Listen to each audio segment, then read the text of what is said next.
One of the things that Allah hates most is dhulm, oppression and tyranny. All right, any other questions, clarifications? Yes, again? That's all right. There could be the argument regarding this contention like Robin Hood, for example. Yes. He stole from the rich to give to the poor. He had good intentions, but he was a thief. So in that regards, obviously, intention is what matters, but he still did something wrong. All right. If we go by standards of Hollywood, then yes, that makes a lot of sense. But if we go by the standards of Islamic ethics, then the ends do not,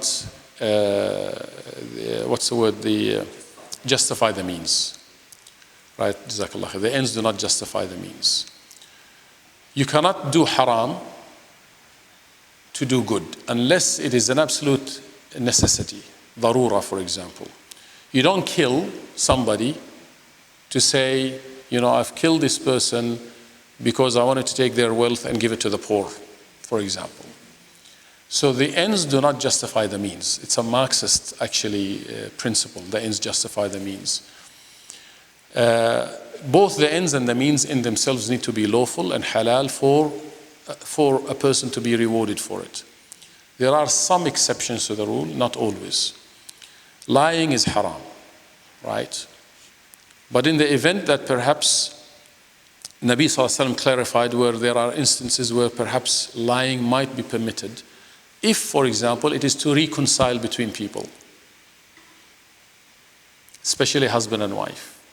If there is a dispute and you've tried all means to bring them together, but lying not in the sense of exaggeration but for example, you will go, the mediator will go to the wife and say, actually your husband is speaking quite highly of you.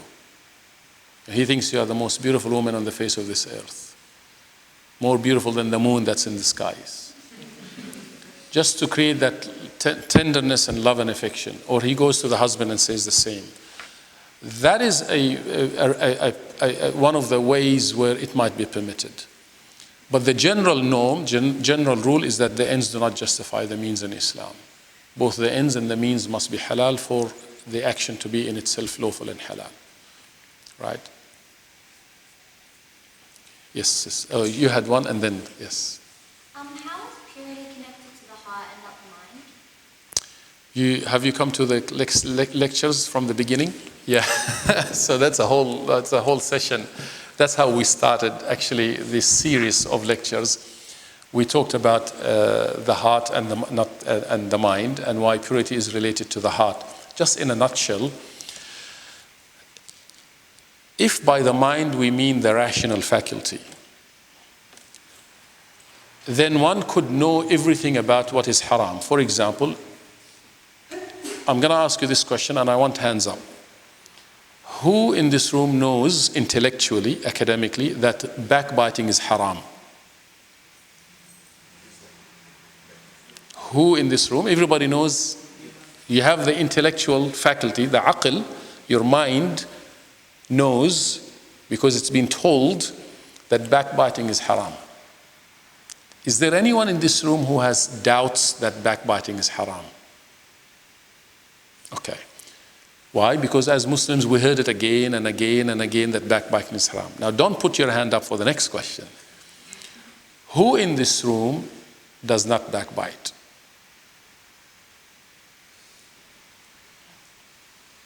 Right.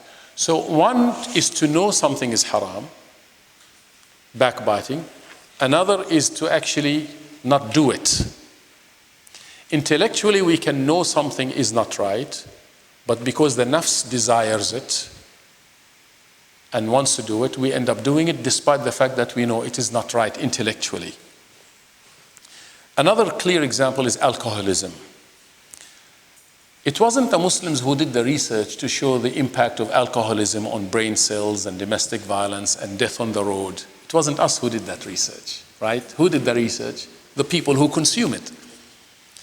Now, intellectually, there is no argument against the fact that alcoholism is bad in every way. Is there an argument against that? It's bad for family units. It destroys relations. It destroys the individual. It destroys nations. We pay a heavy bill economically as a nation for people who get intoxicated and end up having to go to the emergency ward or whatever. Rationally speaking, the mind, that is, tells us, and we've demonstrated it through research, that alcoholism is bad. So then the question that begs itself, then why the heck do people drink? This is where the heart and the nafs comes in. So one is intellectually to know something is not right or right. Secondly is to have the spiritual health or well-being to be able to actually do it. And this is where the heart comes in the Islamic tradition. In fact, in the Eastern traditions, but in the Islam mainly. That's why Rasulullah ﷺ said, for example, indeed there is a piece of flesh in the body. If it is rectified, then everything that emanates or emerges or comes out of this body will become rectified, good. But if that piece of flesh is corrupt, then everything that comes from that body would be corrupt. Then he says, indeed, that is the heart. So in the Islamic tradition, the heart is the seat of the spirit or the soul. And it is that spiritual alignment that allows you to do that what is right or to abstain from that which is wrong. Hence, knowing backbiting is haram on its own is not sufficient intellectually, but one has to have the taqwa, the piety, whose place is in the heart, to be able to restrain from it. Right? And that is why spirituality is related to the purification of the heart and not the mind. The intellect, when we speak about the intellect, Muslim scholars have differed on the question is where is the place of intellect? Is the place of intellect the aql, the brain, or is the place of the intellect actually the heart? And Muslim scholars have argued, and they said both are actually places of intellect. And modern science to some extent has now begun to demonstrate that, to say that the heart also thinks like the brain thinks. And as the brain has neurons, so does the heart. And in fact, it's the heart that first sends the impulse to the brain to start operating when we are first born, created. Right? So the link with the heart is very, very important. And that's why the purification of the heart is important, in order so that we become refined human beings. We can become brilliant intellectually, but if we haven't worked on the soul and the heart, we will never become refined human beings, and the tendency to fall in the wrong is quite high. Einstein was a brilliant man, right? Intellectually, you can't argue against his brilliance. But he was unethical in many things he did also.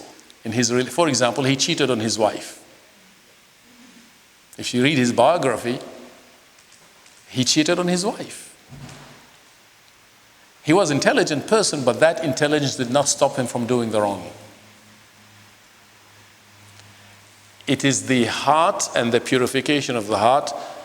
It's when taqwa, the awareness of Allah, is implanted in the heart that a person is able to restrain oneself from doing the wrong. That's the short answer. You can go to the first